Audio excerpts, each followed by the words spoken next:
Hello friends, जय जगन्नाथ, नमस्कार। Welcome करुँची मो यूट्यूब चैनल विष्णुप्रिया क्लासेस को।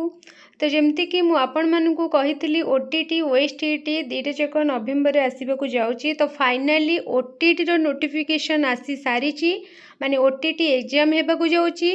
तो केबे ठारू अप्लाई हेबो, लास्ट डेट केबे रहिबो एंड एग्जाम डेट केबे रहिबो, तो से सब मु आपण मानू एबे जणाऊँगी। तो जमती कि ता पूर्व कहीदे ओटीटी क्यों मैंने देवे, जो मैंने सीटी करछंदी बीएड करछंदी से पिला ओटीटी दे परिबी। ओडिशा टीचर एलिजिबिलिटी टेस्ट से मानकर हेबाकू जाउची।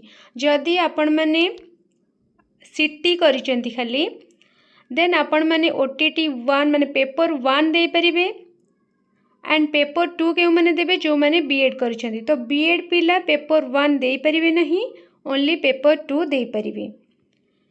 तो एतिके क्लियर हेले। तो आपण मानकर मु कहूची जे केबे ठारू अप्लाई करिवे, स्टार्ट होची केबेठू माने आसंता काली ठारू माने 12 नवेम्बर 2025 रु स्टार्ट होची अप्लाई करिवे एंड लास्ट डेट रोची 25 नवेम्बर 2025।